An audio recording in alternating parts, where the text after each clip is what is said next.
여럿이 함께 살던가 또는 가족과 함께 살면 서로 눈치가 보이기 때문에 이기적으로 본인만 생각할 수 없어요. 물론 이기적인 사람도 있을 수 있겠죠. 하지만 보통 이런 경우 예를 들어 형제자매가 싸우다가도 가족의 눈치가 보이기 때문에 큰 싸움은 되지 않고 혹여 싸웠다고 하더라도 서로가 밑바닥까지 가지 않아요. 그런데 부부가 되어 둘만 있게 되었을 때는 얘기가 달라지죠.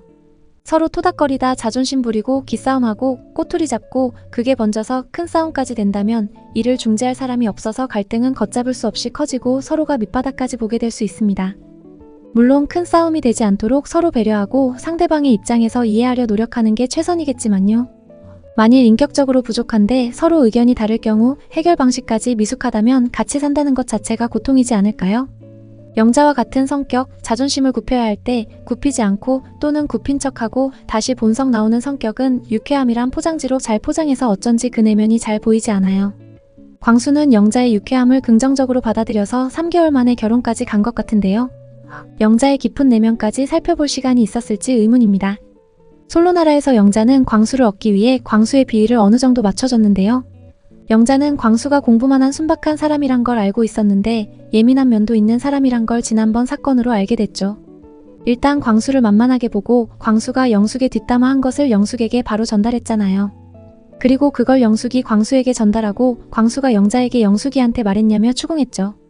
영자는 미안하다는 말이 바로 나오지 않고 머리 굴려가며 빠져나갈 구멍을 찾았고요. 결국 꼬리 내리며 미안하다고는 했지만 내가 네가 할 일을 했어 라며 광수의 말을 전달한 것을 정당화하고 마지막까지 자존심 부리던 모습이 잊혀지지 않았죠. 그런데 이번 화에서도 또 인상 찌푸려지는 장면이 나왔습니다.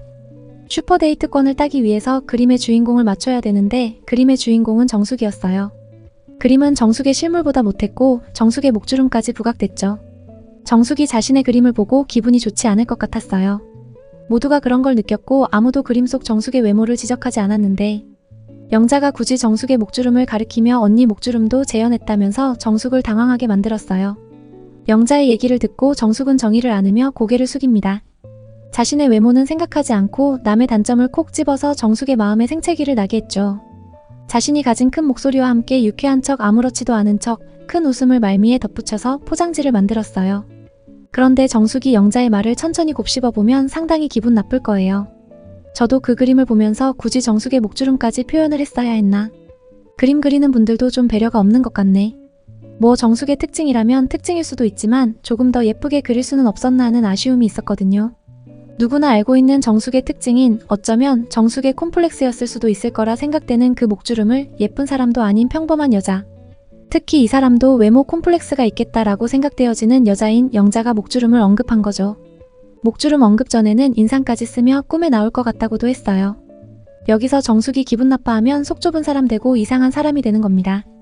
정숙의 감정을 쥐락펴락 이러지도 저러지도 못하게 만들어버린 거죠.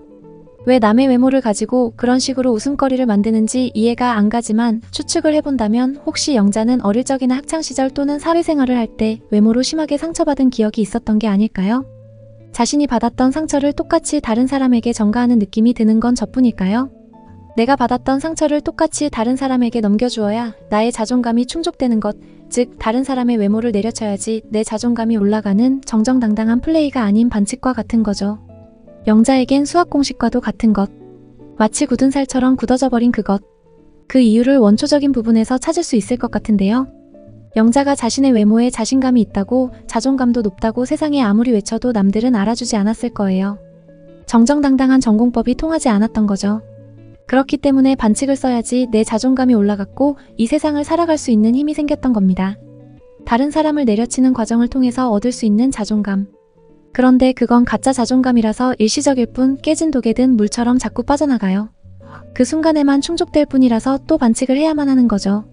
그래서 사회인 영자는 얄팍한 가짜 자존감을 채우기 위해서 자신도 모르게 태움까지 해야 했던 게 아닐까 생각됩니다. 이번 정숙 목주름 사건이 습관적인 태움의 연장선이라고 볼 수 있어요. 하지만 완벽히 영자의 잘못이라고도 할 수 없습니다. 어쩌면 외모지상주의가 만들어낸 삐뚤어진 우리들의 자화상일 수도 있겠죠. 이런 가짜 자존감을 채워갈 수밖에 없었던 사람이 영자뿐이었을까요?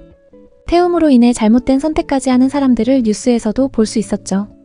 영자와 광수가 드디어 결혼을 했습니다. 결혼 생활을 하면서 만약 영자가 광수에게 다른 사람들에게 했던 것처럼 똑같이 자존심 부리고 가짜 자존감을 채우기 위해 광수까지 태운다면 그 결혼 생활은 매우 위태로울 수밖에 없어요. 광수가 영자를 좋은 사람으로 봤기 때문에 이렇게 빨리 결혼할 수 있었을 거라 생각되는데요.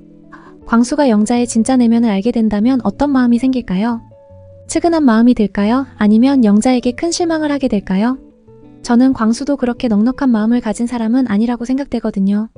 한 고집하고 예민한 부분이 있는 사람이라 영숙의 다소 싼티나는 말투를 그냥 넘길 수 없었듯이 영자의 단점들도 그냥 넘길 수 없을 거라고 봐요. 하지만 영자가 이 점만 조심하면 결혼 생활이 순조로울 거라고 생각합니다. 쓸데없는 가짜 자존감을 채우던 습관을 버리고 결혼으로 새로 태어나야 되는 거죠. 어떤 순간에는 자신의 자존심을 내려놓고 져줄 줄도 알아야 되고요. 광수와 함께 서로 희생할 각오를 하고 긍정적인 방향으로 가정을 이끌어 나간다면 예쁜 가정은 자연적으로 이루어지겠죠? 광수의 역할도 매우 클 거라고 생각돼요. 광수와의 재혼으로 새로 태어난 영자. 이런 영자의 진짜 자존감을 높여줄 수 있는 멋진 남편이 되어 주었으면 합니다. 둘의 결혼을 진심으로 축하드리고요. 100년해로 하시길 바랍니다. 지금까지 달달리뷰였습니다. 끝까지 시청해주셔서 감사합니다.